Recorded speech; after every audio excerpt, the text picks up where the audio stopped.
Last one. USF improved.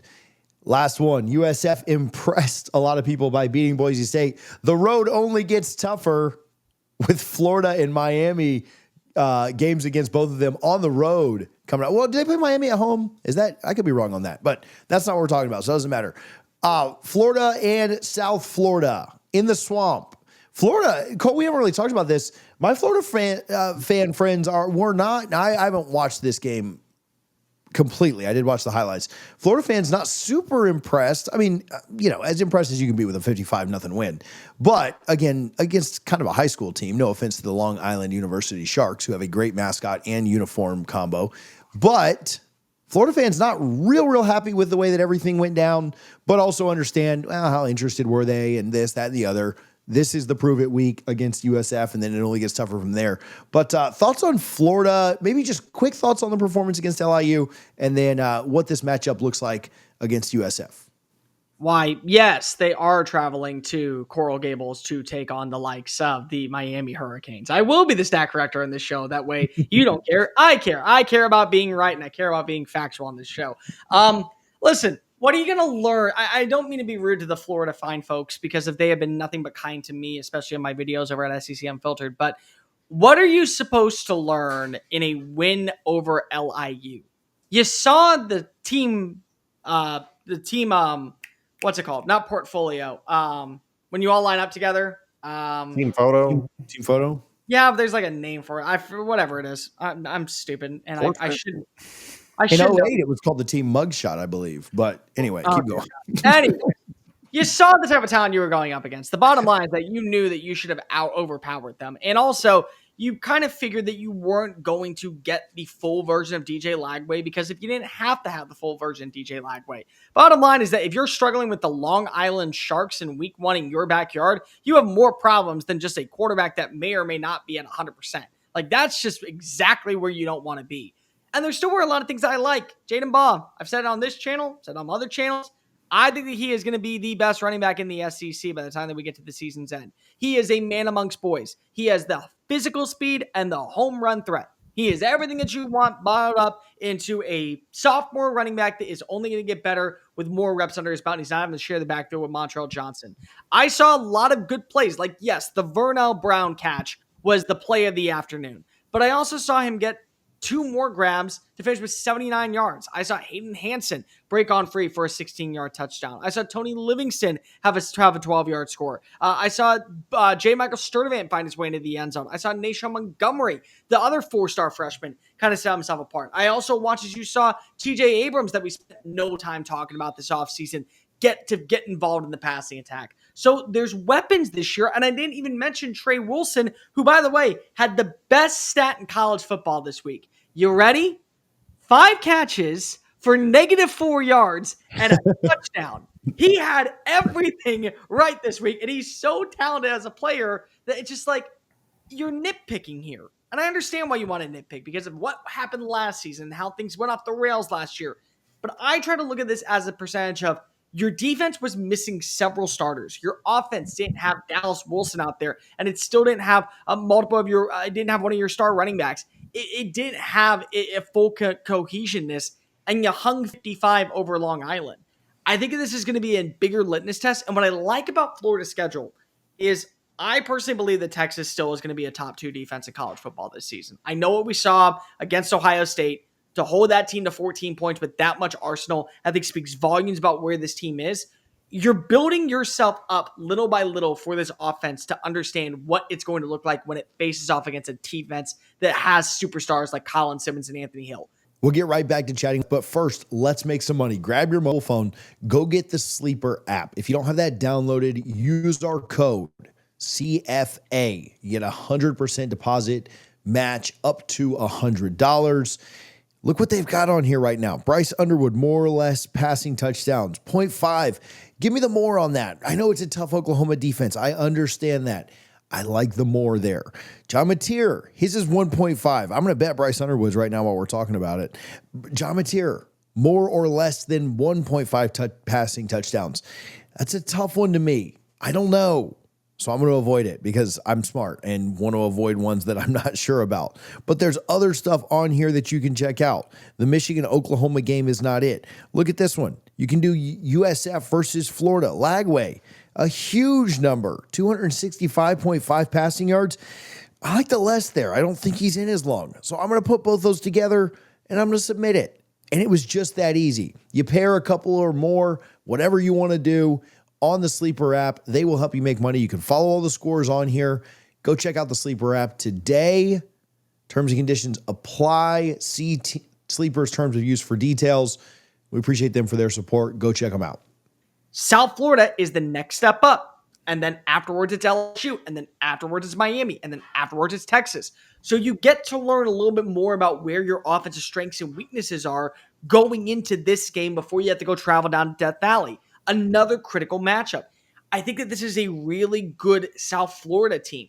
They have a quarterback that we got to give a lot more respect to with Byron Brown. They have a head coach that, in my opinion, is the first phone call I am making if I'm a Power 4 program looking for a new personnel member in Alex Golish. They have a defense that got after Boise State, made them one-dimensional in the second half, and the only way that they were able to find any success was through the air.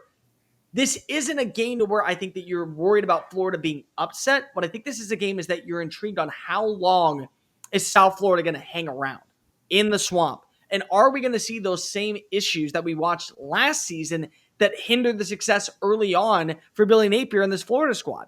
There's a lot of things to like about South Florida. Chaz Nimrod is back for another season. You have really good play in the backfield with their running back room. Byron Brown led the team in rushing touchdowns and yards after contact. So he does a little bit of everything, and that defense can get after you and force you into making some mistakes. It's not a game I'm worried about if I'm Florida. It's a game that I'm intrigued about as a bettor and as a college football fan. And remember this for South Florida fans, because we do talk about G5 programs on this channel all the time. I want to make that clear. You win this one, you can lose your next one to Miami and run through the American Conference. You should still be the favorite to be the G5 representative in the college football playoff. All you need is one win against either one of these squads and hold your own in the conference. You will have the resume that boosts you up. And they do feel like that they at least can make this an interesting battle. Which one's more likely before we go on? What do you mean? Who do they match up with better? Neither one is great matchups, right? But like, who do they match up better with, Florida or Miami? Speaking on USF, I think it's Florida. I do. I don't know if it's because of I like what I saw from Miami's defense, and I don't know enough about Florida's defense and who's going to be out. But I don't think it's either really a great matchup for them. I feel like at least with Florida, they can put up some points. If you're facing Beck, I like Beck's poise more than I like Lagway's right now, but I'm a little bit more scared of Lagway's legs. Like, it's just, it's a lot of problems there.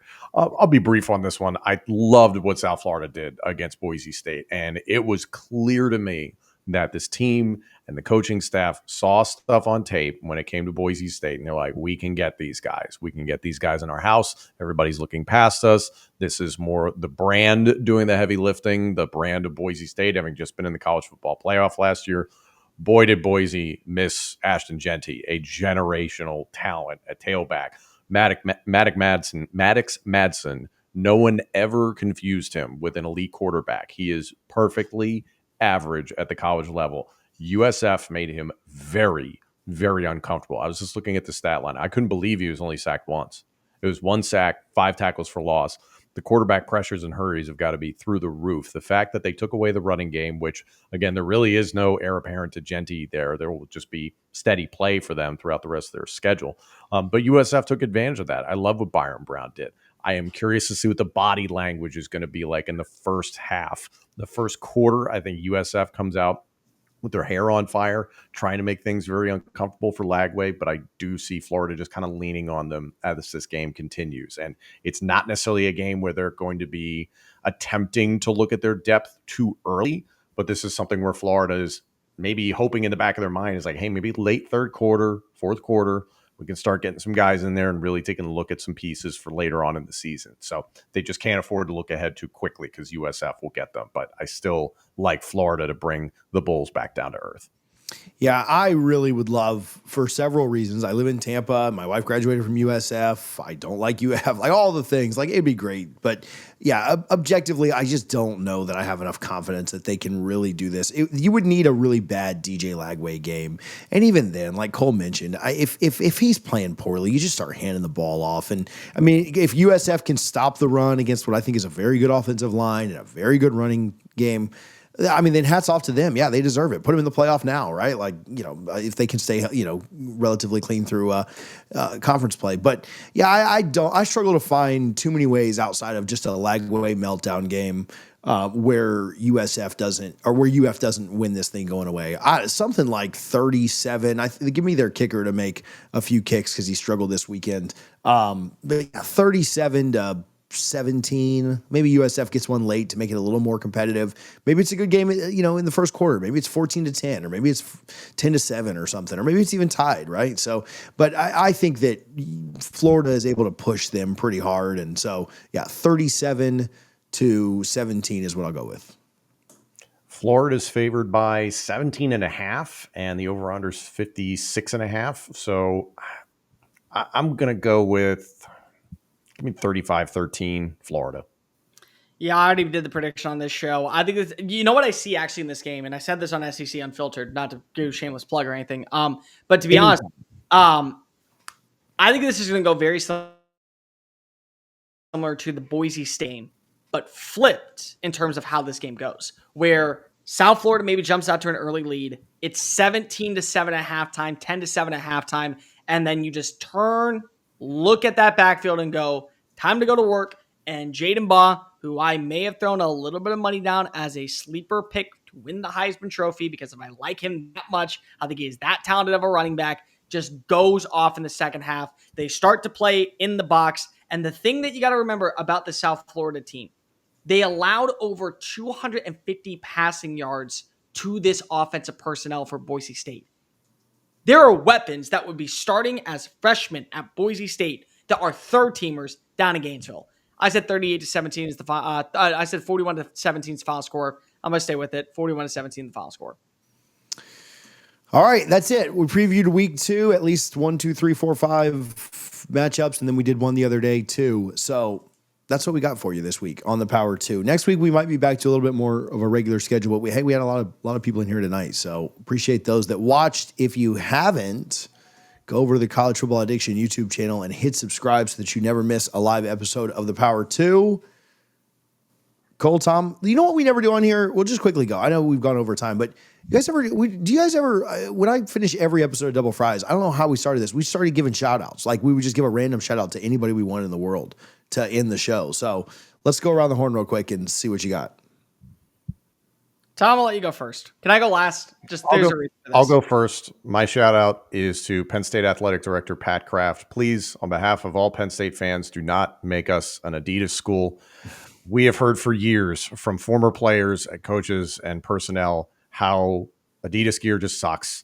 I refuse to buy Penn State Adidas gear. I am wearing Penn State Nike gear. I will only ever wear Penn State Nike gear. And if you just switch to Adidas, I will just buy unbranded Penn State gear. Like I will avoid it at all costs. I get it if it's an attempt to make more money, that sort of thing. It's an arms race. I get it. I understand the business of it. But as a fan, I hate it. So Pat Kraft, if you're listening to this, please know that I love you. You're doing a great job. We really like you. But please don't do this. Please, please. I know I mentioned around the horn when I just said that, but shout out to Wilbon and Kornheiser at PTI. Still the best show that exists on that network. I tweeted this, and then Tom actually put it in our group message before the show as well. But I don't know how many more days they've got because all they do is have reasonable takes and actually talk ball. But shout out to those guys. They do a great job. I grew up on that. I'm sure you guys did too. And that was the first podcast I ever downloaded back when podcasts were just becoming a thing because I couldn't watch it every single day. So I would download it to my iPod, not even iPhone, download it to my iPod, listen to it that evening or the next morning.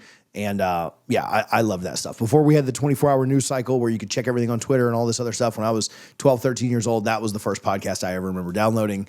And so those guys are great. Cole, how you finishing here? Shout out to Kyle Thompson, to Scarlett Thompson, and welcome to the world, Emily Reese Thompson. Let's my niece. go. Beautiful. I am very excited to meet you. My sister-in-law and my brother are currently at the hospital. I got the text message in the middle of the show, code pink, which means she is on her way. Pieces, Uncle Cole loves you, and he wants you to know that always remember to chase after your goals. You do shows like this, you do things like this. It may take some time, but never give up on yourself. And if it's the one lesson that I teach you on this planet, it's the one I hope that you remember me most for. Welcome to the world, kiddo. Well, now that we're all grabbing tissues because Cole took it down that path. And also remember that Michigan will finish this year 8.